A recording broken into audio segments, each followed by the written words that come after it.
elephants. Hi, good afternoon. How are you all? How are you guys doing? Are you doing my work which I'm giving you? Mm-hmm. Anna, are you doing my work? How about Sotia? Are you doing? Melly, where are you? I can't see any work of yours. I'm waiting this time. Today I got a story for you. It's like fables which animals talk. It's a story. Big, big young and little yen.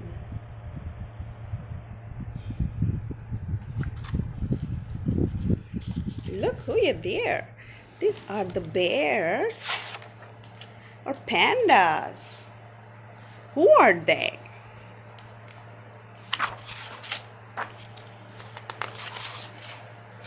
This Big Yen and a Little Yen, written by Angela McCluster, illustrated by Eleanor Taylor. This was illustrated by Eleanor Taylor.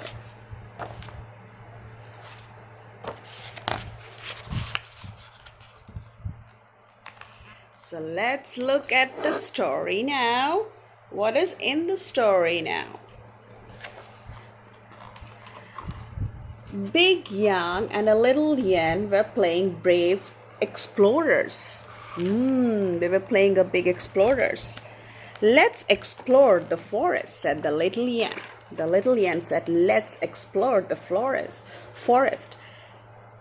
Yes, that's the place for adventure, said Big Yang. So Little Yen put her blanket into her wagon and off they went. Soon they found a perfect tree to climb. Big Yang pulled Little Yen up onto the lowest branch. She brought to the lowest branch. Over here. So she is picking her up. I want to climb higher. Higher, said the Little Yen. Okay.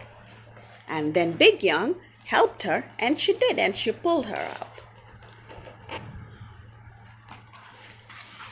Then they found a stream of water, a river. Let's make a raft, said the Big Yang. So they turned the wagon upside down. Big brave Yang paddled the raft around the rocks. After a while, they stopped and picked some berries. All around the forest creaked and rustled. What's that? Whispered Little Yen. Don't worry, said Big Yang. There aren't any fierce animals in this forest. Brave explorers aren't afraid of fierce animals, said Little Yen. So he's saying to be brave. Deeper into the woods they went. Big Yang made them to a den. Dark shadows shifted between the trees. Who's there? Whispered Little Yen. Don't worry, said Big Yang. There aren't any witches in the woods. Further on, they came to an enormous hollow tree. There's a big hollow tree there. Look. Little Yen climbed up and peered into the trunk. I think it's a monster house. Oh, it's a monster house, she said in her explorer voice. But suddenly she wobbled and dropped her blankie inside. Uh-oh. Don't worry, said Big Yang. I'll get it for you. Big Yang climbed into the hollow tree and found the blankie, but he couldn't climb out. Help! Cried Big Yang now. Who is going to help the big guy now? Little Yen peeped through the hole and she said, Don't worry. She said, I'll get some help for you. There you go. So Little Yen said, I'm going to get a help. Little Yen looked around the deep forest. Are you afraid? Asked Big Yang.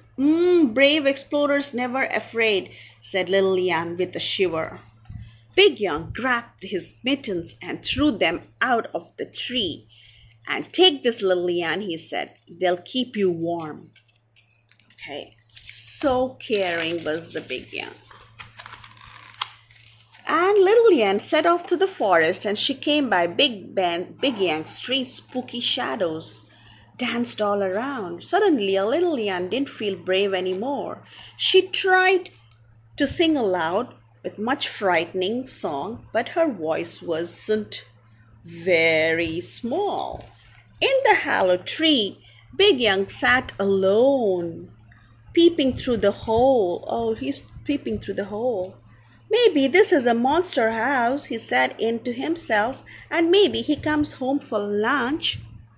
Suddenly, Big Young didn't feel so brave. He tried to hum a loud monster scaring hum, but his voice was very wobbly, very wobbly. Oh, little Yan stumbled until she found a berry bush. The wind howled through, and the forest like a fierce animal. I didn't want to be an explorer anymore, said little Yan. I'm only brave with Big Young to take care of me. But Big Young was huddled in the hollow tree, but he is inside the hollow tree now. Who is going to get him from the hollow tree? What if a little Yan forgets ever to find me? He thought. But Big Yan didn't want it to be an explorer anymore. I'm only brave with little Yan to take care of, he said. Okay. Little Yan sat trembling off a pile of leaves, and then she remembered Big Young mittens. She put them on. The mittens were warm and cozy. Little Yan smiled, and she felt as though Big Young were holding her hand. Up she got. I can do it, she said bravely. I have to find help. Don't worry, Big Young. And then she went.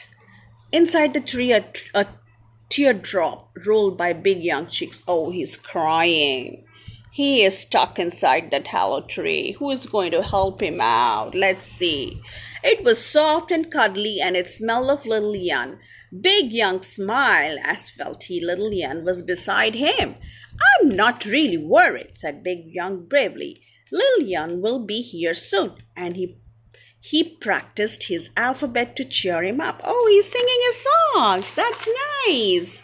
He's making himself happy. That's the way. We have to be happy and patient. Before long, little Yan came to the stream, and there was her wagon still upside down. She had forgotten all about it. This is just what we need, cried little Yan happily. Oh, she is so caring. So when Big Young heard the rattling wheels, he jumped up and little Yan cried, the wagon, how smart. Will it help? Asked little Yan. It's perfect, said Big Young. And Big Young threw the end of the blanket to little Yan, and she tied it on the wagon. Together they pushed and pulled the wagon inside. The Big Young stood up in the wagon and climbed out of the hollow tree, and he pulled the wagon out after him. Wow, that's a nice help. Thank you, little Yan. Thank you, little Yan, said the Big Young, giving her a hug. Do you think you know the way home? Oh, yes, said little Yan. She put the blankie and the mittens and the wagon and slipped her hand into his. They're holding their hands together. They are together now. Should we stop for berries on the way? Said Big Young. Yes, said the little Yan. Exploring makes you very hungry. Haha. And with a yawn and a rumble of empty tummies, the two brave friends shuffled home. That was nice story, right? And there they go, home together, and they are cozy in the blanket, and they're sleeping well. See, if someone is in need, we need to help our friends, right? Yes or no? So we have a very good message here. His friend was in need. So who really helped him? Little Yan helped him. So he was thinking how he could help him. So he was really good in thinking how he could take him out from the trap. So he was knowledgeable. Good job, Big Yan. So that's the way we need to help our friends. If anyone is in need, we need to help them. That's the way we do. Keep caring. Bye.